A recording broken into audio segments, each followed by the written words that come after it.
Hello, fellow BCom students. I'm Austin, and we are Learning Team 1. We have chosen to go over Chapter 4 of our textbook, which covers communication across culture.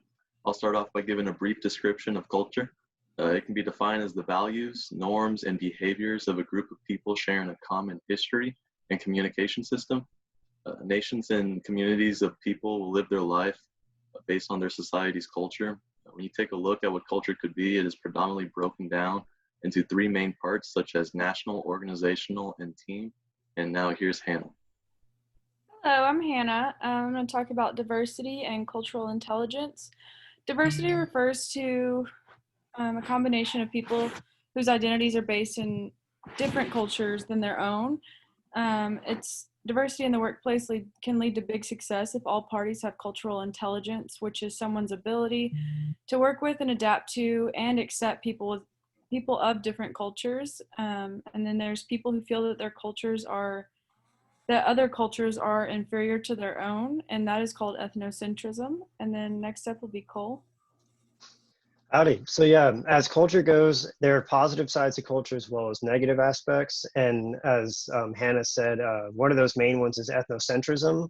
And a quick description of ethnocentrism is where a belief that a culture believes they are superior to another culture. And that oftentimes leads into directly to stereotyping, which is where certain groups and aspects are put together into a lump of like a category, and then they get judged on that category.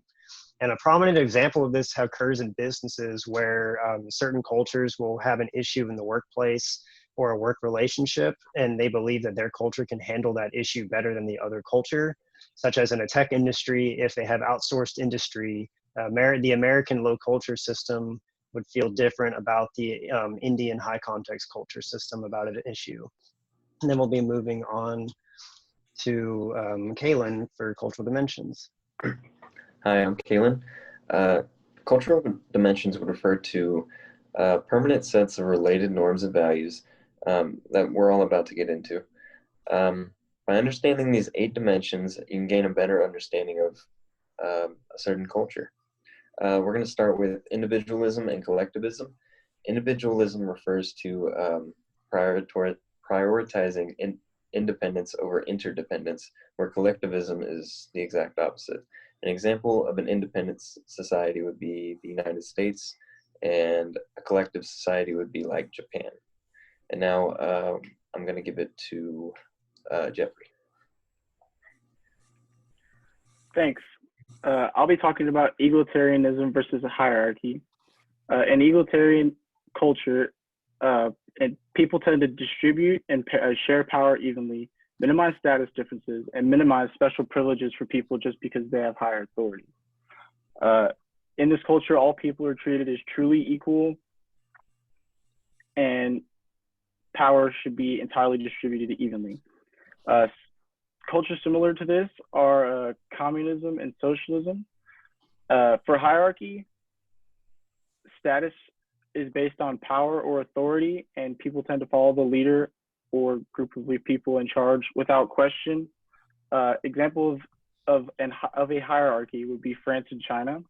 And for performance orientation is the extent to which a community encourages and rewards innovation, high standards, and performance improvement. And an example of the performance-oriented culture would directly be the United States. And next, we're going to have Spencer talking about future orientation. So the future orientation of a culture can be defined as the degree which cultures is willing to sacrifice their current wants for their future needs.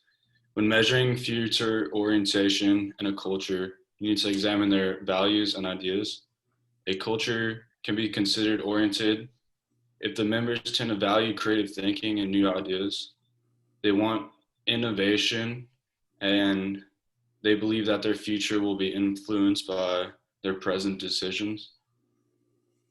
Assertiveness in a culture should be measured as well. Assertiveness is the level of confrontation and directness that is considered appropriate and productive. Certain cultures may have more assertive tendencies than others, so that needs to be taken into place and properly communicated as well. Business professionals use the proper amount of assertiveness when working with different cultures. Pass it on to Hayden. So human orientation is how an organization or society encourages and rewards people for being fair, friendly, caring, and kind. Companies that are human oriented will usually commit to a triple bottom line. And uncertainty avoidance is how a culture measures its response to uncertainty and ambiguity and what they will do to relieve social anxiety. This is seen a lot within the business world. When an investor is deciding how much risk he's willing to take when making an investment. And thank you for your time.